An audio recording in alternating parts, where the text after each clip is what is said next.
If you are anything like me and you're just thinking, okay, that's enough. Let's turn off this humidity and heat. Then you have a home here. Welcome to the Go Show, celebrating all things outdoors in this beautiful outdoor playground of a state, nation, world that we live in. I've tried to take care of the wonkiness of the screen, but I guess that's it. It's the way it is.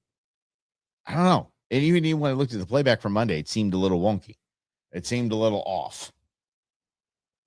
I don't like that. It's not making me happy. No es bueno.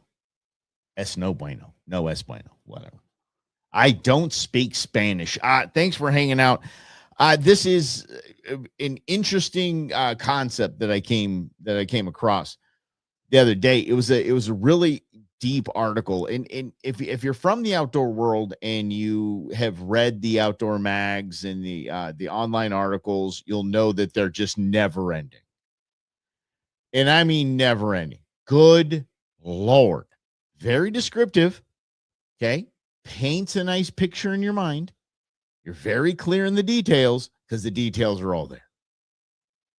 I mean, I remember one line from the article was something to the impact of, I got over what happened the night before with the singing songs of the birds in the morning. No, I was hit with the bird songs of the morning, like rain on a, but just stop.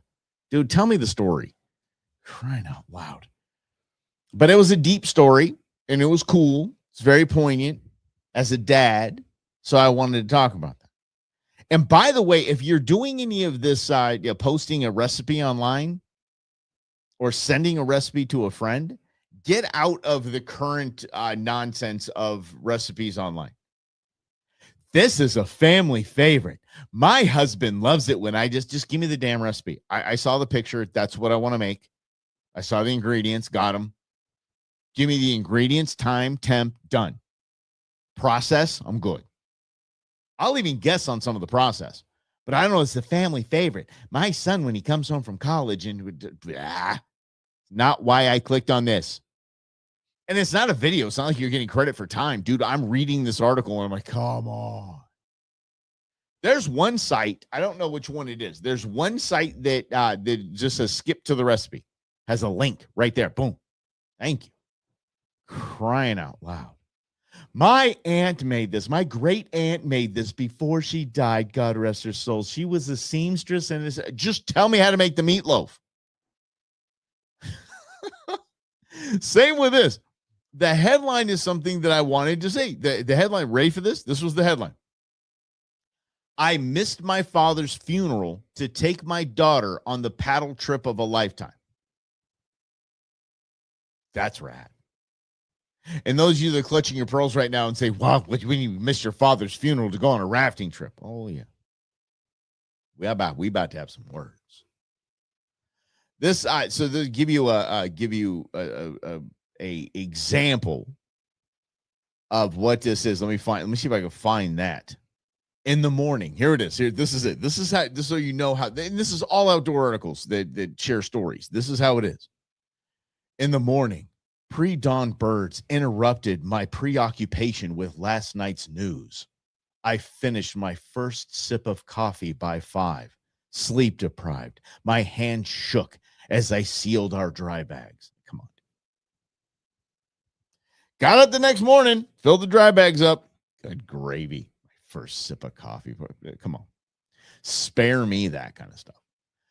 The story goes that he had this huge trip planned for him and his daughter, and he was his 12-year-old daughter, which I think is absolutely fantastic, is off the rails. I would love to do a one-on-one trip with Beans. The night before they left, and by left, I mean they were doing on one of those water planes. Yeah, strapping their kayak to a water plane and like going and getting dropped off in the middle of nowhere. It's that kind of badass trip, right? The night before they left, they were in a cabin or whatever. He got a call from his brother, and just that was dramatic, you know. I took the call as to not wake up my daughter. Just, okay, my brother called, told me my dad had assumed room temperature. That's the way I like articles. By Mike Russell.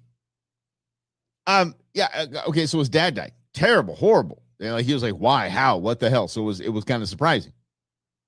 He made the decision to continue with his trip and not tell his daughter until they got back. I applaud that. I think that's amazing. When my grandfather died, my paternal grandfather died, I was just about to give this. I told you on Monday, my whole goal in life was to be a motivational speaker. I was speaking in front of, I was like 22 maybe, speaking in front of 1,000 people easy. I was in Texas. And right before I was called on stage, I got the news that my paternal grandfather had died. Okay. We'll handle that later. I got to go on stage and kick some ass right now. Okay? My maternal grandmother died. I was at the hospital when she was going. But I had a show to do that morning. I went to do the show. And as I was prepping for the show, like probably about 30 minutes before we went on air, I got the call. She died. Everybody's like, oh, you need to go. You need to go back there at the Mayo Clinic. Wrap it up. I was like, no, you need to go. You need to go. No, I got a job to do. I got work to do. I see death a little differently than most people, I think. I mean, it's sad. I don't want to lose anybody. I don't want anyone in my family to die. Hell, I don't want to die. I don't want my friends to die. None of that stuff. I came across a picture of my friend that I played basketball with in high school that I know has died. And I'm like, oh. Next. I know. And I don't think I'm alone in this, but I'm definitely in the minority in this. Because everybody bereavement and the sobbing and the wailing and the 72 hours of mourning in the Jewish community. I think it's 72 hours or 7 days or something like that. All right. That's just not my bag. And my mom, when my dad died, my mom distraught. That was the love of her life. They were going on 20 years. And I mean, and strong. They've been through some nonsense, right? And I remember my dad was a organ donor. And we went a few days after he had died. You go to the hospital and they tell you what they did with the harvest. That's like saying I harvested an elk. I killed the thing. I shot it. But anyway, they harvested his organs. They tell you what they did with them. He had a lot of arteries, this and that. It's going to help people, blah, blah, blah, blah, blah. Some research, this and that. And I'm not lying. I didn't know you could do this. So I was stunned and then laughing out loud at the same time. The doctor said, one of his eyes went to a man in France. And right there, I was like, wait, his eyes? I did not know this. I did not know you can do this. His eye went to France. They said his other eye went to a man in Germany. And I was stunned that that's even possible. I did not know you can have an eyeball transplant. Had no idea. You know what my mom said? Without hesitation. Without hesitation, my mom said, oh, Dad always wanted to see Europe.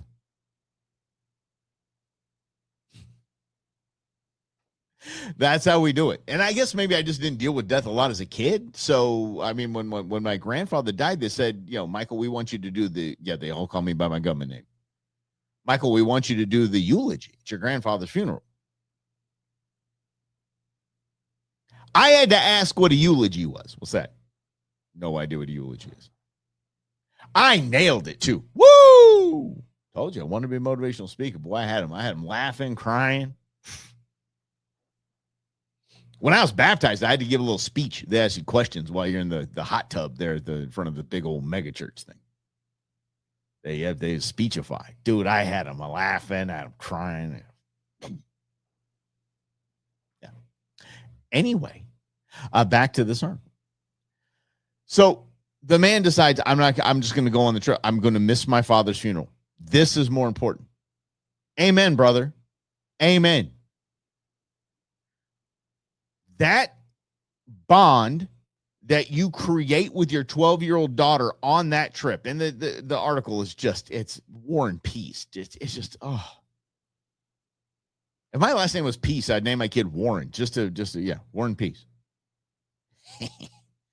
Anyway, is immeasurable to being at a funeral, the dead body at the front of the room. I think that is as morbid as can be. I understand what a wake is. I get what a wake is, but that's archaic. It needs to stop. We don't need to have wakes anymore. And if you don't know this, wake is in, talk about an Irish wake, things like that. They were, a lot of people would go into a coma-like state, almost a dead-like state. I believe it was either mercury or lead, and it was stuff they were drinking out of. And it would put them in it like they're almost dead. So you would have a party with the body laying around to see if the dude would wake up. That's why it's called a wake. I'm telling you. That's why it's called a wake. Excuse me. I just don't understand that, though. I mean, I'm wrong. When my kids died or something like that, or Queen Bee died, or my sister. I mean, yeah. I love you, Mom. I love you a bunch. And there'll be moments where I'm just inconsolable. I love my mama. But when mama goes, mama old. All right. So we do. My grandmother, when she died, was like, I don't have a funeral. I don't want a funeral. When my grandmother was dying, I know this is an outdoor show. I'll get to it. When my grandmother was on her deathbed, she was dying. My uncles, my mom, my sister, and I were gathered around her bed. And the hospital staff was like, do you guys want us to bring in some food? We don't want you guys to leave. We're laughing our tails off out there. We are laughing. You guys are making you are bringing the mood of this entire unit up. Because we were having fun and joking. She had this swelling going on and stuff. And they're basically like, they basically say there's an internal leak somewhere. I'm like, well, just dunk her in a bathtub or something, see where the bubbles come out. We were all having fun. And my grandmother was just like, okay, because obviously she's dying. Her body is shutting down. I know it sounds like a tragic story. She was 80 something, like late 80s. So she's laying down. She'll fall asleep. And then she'll wake up like this. It's you guys still. Yo, she thought, I am in the kingdom of heaven. Yeah. Oh. You guys. Yep. That's the way it was.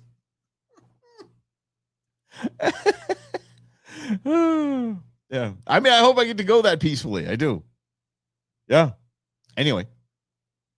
The bond that you have with your kids doing a puzzle, the bond that you have with your kids watching a series, like Game of Thrones or something like that.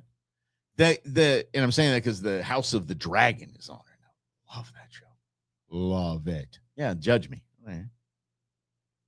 Anyway, my brain just switched into politics mode just like that. Wow. Okay, switching that back.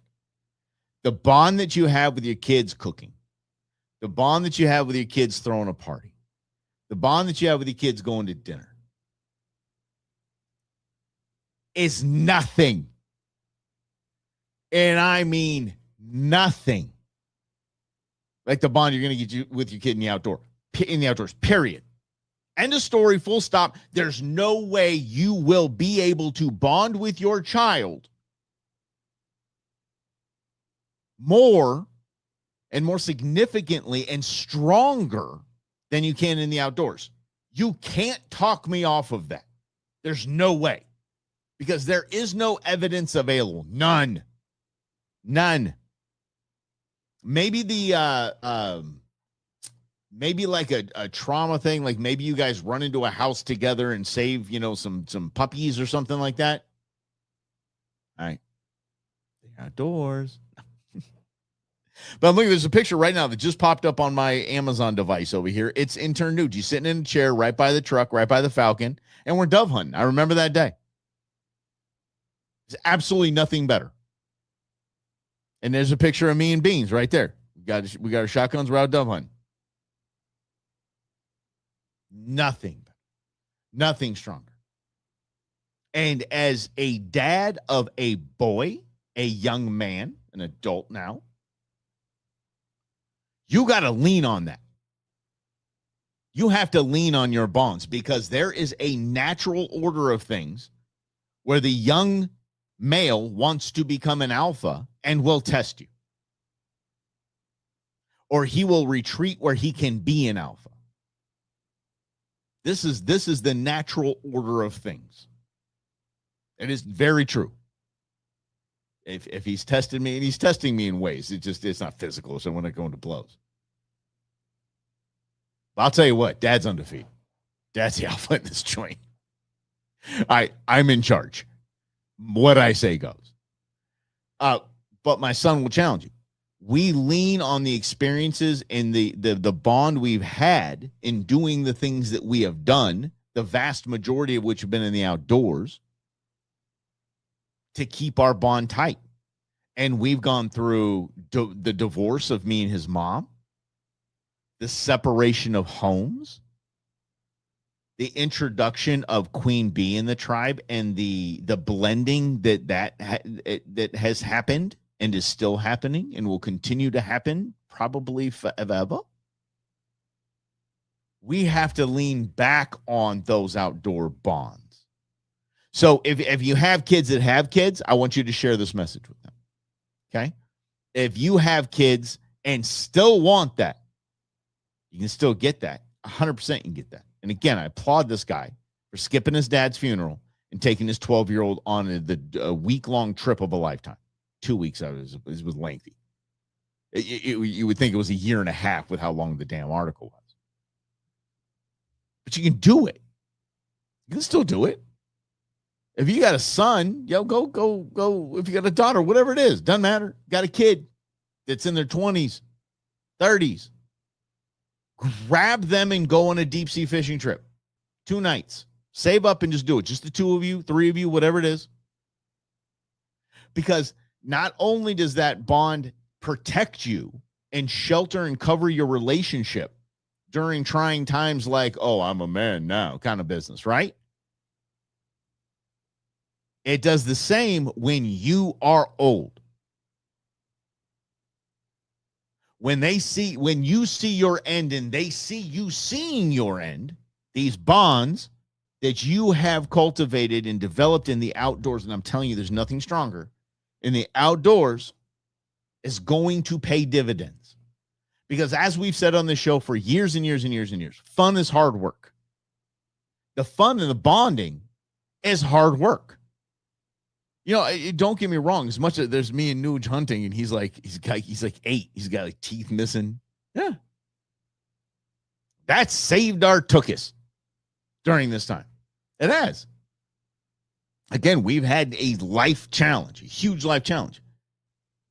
Our experiences, primarily in the outdoors, have got us through it all. It's hard work. But everything else is fun is hard work. Trust me, I love the bond that I've, but in those times, I'd probably rather have been out drinking on a golf course with my buddies, out at hunt camp without the kids, But I'm glad I did not in all cases.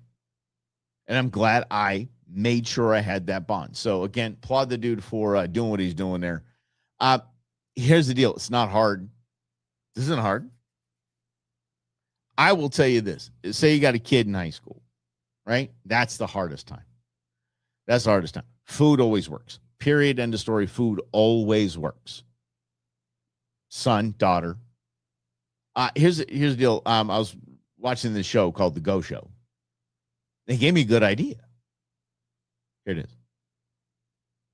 Go out to Tempe Town Lake. It's right at the road. No matter where you are, Tempe Town Lake's right up the road.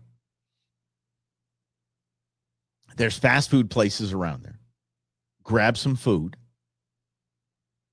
and go sit on the side of the lake for dinner and throw 2 lines in the water with a hot dog. I think it doesn't matter. And catch some catfish. You will. You'll catch catfish. You'll have fun. And that's it. That moment, those moments where it's quiet, where it's silent. Yeah, but this isn't the time for big news, by the way. Okay, well, now that we have your full attention, son, grandma's dying. That kind of stuff. They'll remember that forever. And when I say fun is hard work, that's not even hard work. That's easy. That's chip shot. And you can do them in any of the urban ponds. They used to call them urban. Now they call them community ponds. They call it the urban fishing program. Now they call it the community fishing program because somebody apparently was offended by Keith Urban.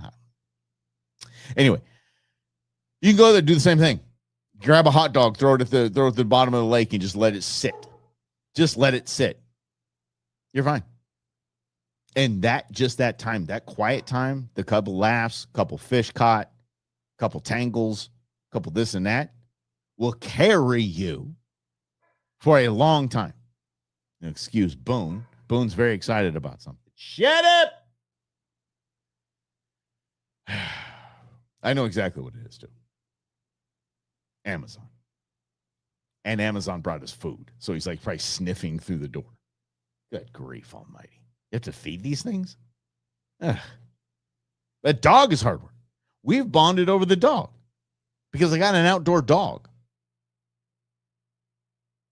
I thought I got an outdoor dog.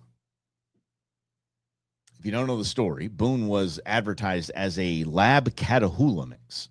Two fantastic hunting dogs. There's not a Catahoula piece of this guy. He just inherited every dopey, lazy trait of a lab, and then he's got 15 other breeds in him, including like cattle dog and all this nonsense. I think Chihuahua's in there somewhere.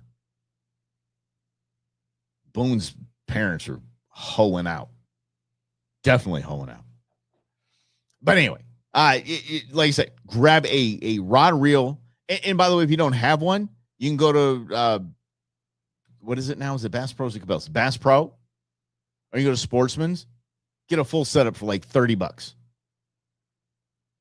You can. A cheapie, because you don't need anything amazing. A cheapie. And just throw it out there. Speaking of the cheapie, and bond, and have it doesn't have to cost a lot of money. And those poles, those rods and reels are good forever. Yeah. I love the ugly sticks. I think the Shimano ugly sticks are is it Shimano? Crikey. Who makes ugly stick? Hold on. What company makes ugly stick fishing rods? Yeah, Shakespeare. That's it. Okay. It's not Shimano. Shakespeare. I'm a huge fan. They're inexpensive. They're durable as hell. And they're amazing. So, okay. Oh, but Mike, I throw this, that, yeah. Okay, great, cool. If I'm catfishing, I got a Shakespeare ugly stick out there. Deep sea fishing, Shakespeare ugly stick. I got a badass pen reel, but I've got the rod. I'm good. I'm watching the show alone, and we watch that show all the time. Queen Bee and I love that show because Queen Bee and I pick who we think is going to win. And the cool thing is Queen Bee and I got the final two. We nailed it. Right out of the gates, we nailed these guys, and they were just rock stars. If you don't know what Alone is, I highly recommend you check it out. They take 10 or 12. I believe it's 10, maybe 12. Let's call it a dozen. They take 12 people in the same region, okay, like in Alaska or something like that, and they drop them off in their own spots. There's no like they don't contact each other. They can't contact each other. They're that far away from each other. Okay, they're all put in their own spot. And they have access to river or lake, and they have access to game, and they have bows and arrows, things like that. Okay, they get to take things with them, like normal shows like that. And literally, the show ends when the last person has not tapped out. That person has no idea that the game ended. No idea that they're the final five, the final three, the final two. Have no idea. They're just going about their day, trying to survive alone. And they have like little solar and big battery charged cameras they carry around with themselves. There's not a camera crew that's with them. Everything's handheld. Everything's got the Blair Witch vibe happening, but not as dumb. Oh, such a terrible movie. I remember I went to see Blair Witch in the theater, and my buddy Fred Lucero, who chimes in from time to time, Freddie just yelled out right at the very end. He goes, "That's it!" The whole place started laughing. It's true. It's so stupid. Anyway, so Alone, they do this. Guys out there fishing with sticks.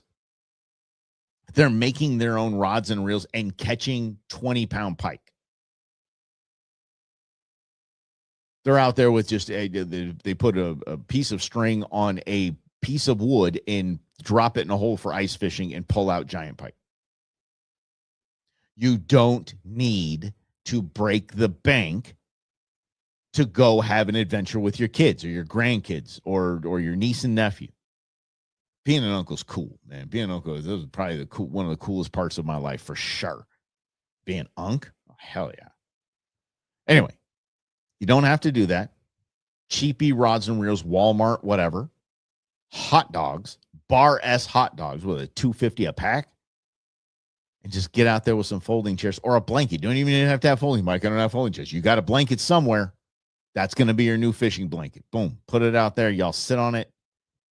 Get a little cooler, some drinks, some snacks, some chips. Whatever the kid loves becomes their hunting, fishing snack. My kids have donuts. We call them donetties. The little gems, little Hostess, little tiny donuts. We do not go anywhere in the outdoors without those. Doesn't matter what we're doing. You have to have donuts. Donetties. Corn nuts, chips, everything they want. This is, you're not going out there for health. You're going out there for a bond. So, oh, there we go. Man, did I go off the rails on that? Woo! Baines, you got to wrangle me in sometimes on that. It was touching, though, wasn't it? Yeah. You're the greatest adventure of my life, honey. I kid because I love. All right, I got to get out of here. So let's do this again on Monday, shall we? Just stay cool, stay hydrated. For the love of grief, remember what we learned from our buddy Bear Grylls. If you're thirsty, it's too late. You're already dehydrated. You should not be thirsty. And prehydrate. Yes, before you go out, I'm telling you guys, this is one of the best things I've learned. A full glass of water in the morning before coffee. Water first, coffee second. If you're super cool, you get the little electrolyte pills. I have a electrolyte. They're salt pills, essentially. There's salt and potassium, and I don't know. So I have a glass of water in that in the morning. And then I'm hydrated for most of the day. I mean, I keep drinking water, but I don't get behind. So don't get behind. And we might talk a little bit about that. If this weekend is just nasty, we might talk about that again on Monday. Staying hydrated, I think it's probably a good thing. The big boy job that I have, we had to get on a big giant Teams call with hundreds of people on stand down. It's hot outside. Look, hydrate and air conditioning and all this stuff. It's funny because it's all over the country, all over North America actually, because we have Mexico and Canada. So all over North America, and all this is just like in Arizona, like. They pointed out twice. It's really hot in Phoenix. We know. Everyone else knows too. Let's get the heck up out of here. Thanks for hanging out. This is The Go Show, celebrating all things outdoors in this beautiful outdoor playground of a state, nation, and world that we live in. I appreciate you letting me just rant a little today, talk about the importance of bonding with your children in the outdoors. So we'll do this again on Monday right here on The Go.